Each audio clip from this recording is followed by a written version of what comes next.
try to speak differently. And I know how stressful job hunting is, guys. Trust, please, I don't think it's polite to initiate the salary conversation. I know we want the money, we want to secure the bag. Many Canadian recruiters and interviewers do not like people who pose as a jack of all trades. Hey guys, welcome to my channel. It's Kosi here again. How are you? Thank you for stopping by to hear what I have to say. If you're a new subscriber, hey, welcome to the party, welcome to the community. So good to have you. Thank you for deciding to join us. And if you're an OG, a returning subscriber, hey, what's up? What do you do? I hope you've been keeping safe since my last upload. Today's video is a continuation of the series Newcomer in Canada, and today's video is actually a part 2 of the last video I uploaded, where I talked to you guys about interview best practices for newcomers in Canada. So if you haven't watched the part 1, I'm going to be linking it right here. Make sure you actually go and watch that video so that you kind of understand the gist and it flows nicely. And you know, like I mentioned in the other video, anyone can actually write your resume for you. You can actually copy and paste resume templates online that would get you a foot in the door. But when you get a foot in the door, can you copy and paste interviews? So in this video, I'm going to be talking to you about things I think, in my opinion, that you shouldn't be doing during your interviews. Guys, disclaimer, I'm not a recruitment authority, neither am I an authority in interviews, but I work as a resource coordinator and I get to sit in a lot of interviews. So I'm going to be talking to you about the things that I have seen during these interviews, as well as the things that I had to learn when I was also job hunting. So are you excited? Do you want to know the things that you shouldn't be doing during your interviews? Then don't go anywhere. I will get into the juice in a bit. Now, the first thing that I think you shouldn't be doing during your interviews here in Canada is don't try to speak differently. So in Canada, you actually hear people with different, diverse accents. At the end of the day, you're never going to really be able to sound like your interviewer. At the same time, you're not sounding like your authentic self. So you're lost somewhere in the middle, and then communication is affected. So make sure you speak as naturally as possible. What you really need to do is learn to speak slowly so that your interviewer can hear the words that you're speaking and understand what you're saying. But you have no reason to actually try to change your accent or sound like a different person. And that's my personal opinion, because for me it's a very hard job to do, so I don't even bother doing it, and I think it has helped me so far. The second thing I think you shouldn't be doing is don't sound desperate. I've been in interviews with people that you can tell that they've been job hunting for a very long time, and I know how stressful job hunting is, guys. Trust me, I know how stressful it is. So I've met people that have been job hunting for such a long time that the moment they're able to get an opportunity to do an interview, they're not able to mask their desperation. At the end of the day, your desperation shows through, and the interviewer can see that you just want to get a job and you're not necessarily worried about if this job is a good fit for you or not.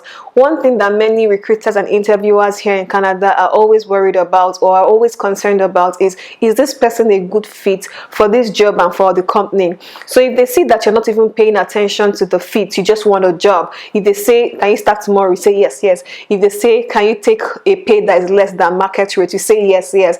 Interviewers always see that as a red flag, and they are usually reluctant to continue with such candidates. So regardless of how long you've been job hunting, I know it's hard.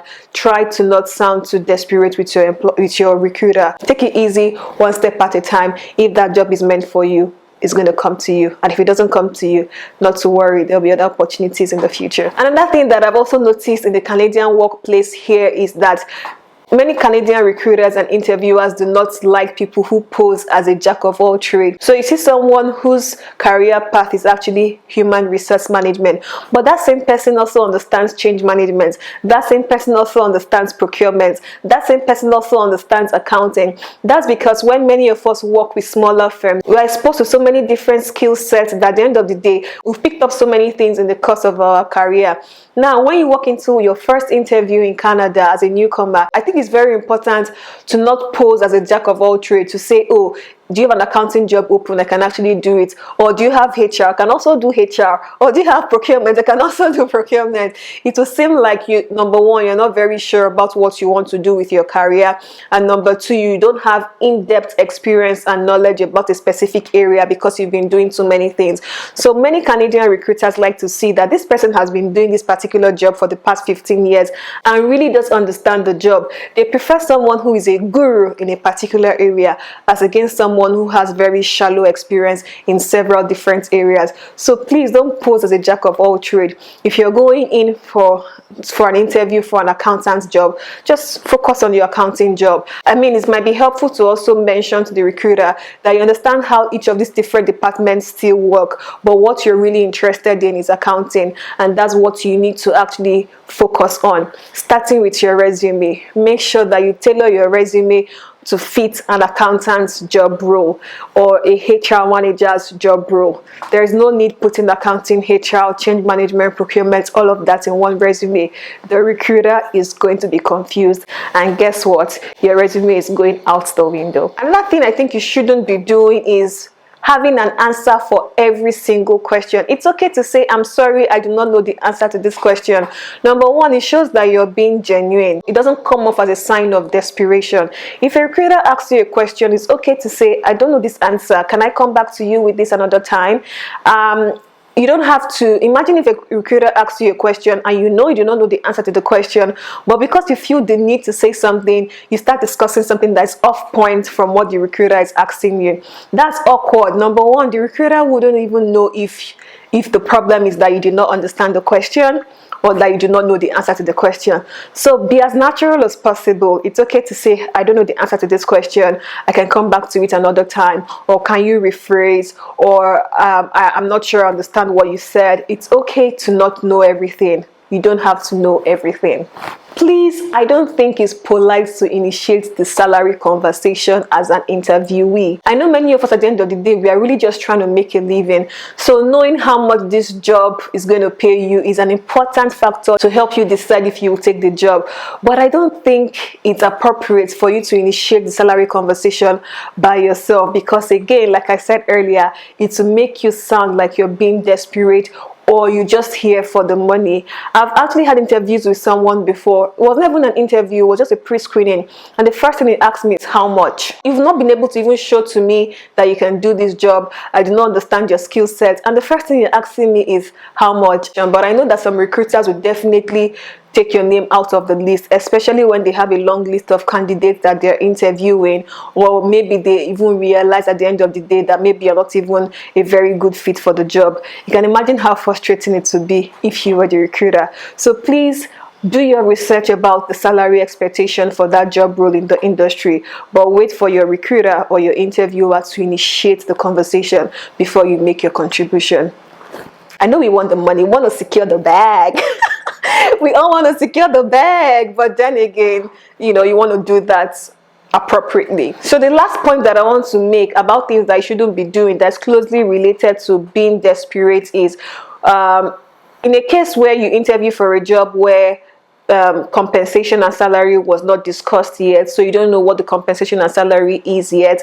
If you finally make it to the end of the interview and you're successful, and the HR manager or the recruiter sends you an offer letter, in an attempt to not also come off as being desperate, even though you might be excited that you finally made it to the end and you got the job, when you get your offer letter, I think it's important to pause.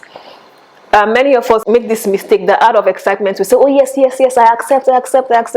I feel like asking the recruiter that you would like some time to review, actually taking your time to review and maybe sharing your offer letter with someone else to also review is important. Number one, you might actually be able to negotiate for a higher pay, but you might not know because you haven't done your research or because you haven't given someone else to review your offer letter. So every time you get an offer letter, in as much as you're excited and you're finally happy that you've got the job, I think it's important to take a while to actually review your offer letter before you accept, or give somebody else to review with you before you accept. But make sure that regardless of what you do, always give the recruiter and the hiring manager a feedback in 24 hours so they don't think that you've lost interest. So My point basically is learn to balance it. Don't be too quick, but don't take your time so much that you think that you've lost interest in the job.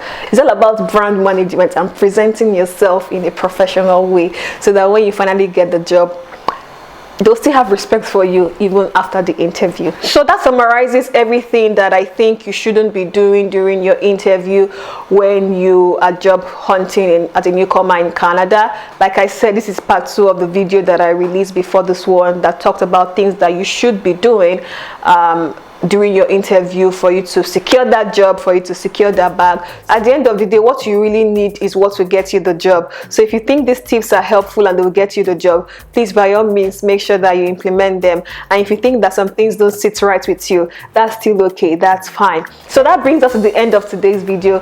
I hope you found it helpful. If you learned 1 or 2 things, or if you liked 1 or 2 things, please thumbs up, like this video. Do not forget to share, because there's love in sharing. And do not forget to subscribe, because it's free, and so that you know when I have bomb content in the future. Till my next video, stay safe, take care of yourself, and always remember to be kind. Goodbye. Done. We did it, we did it, we did it, we did it. Hey.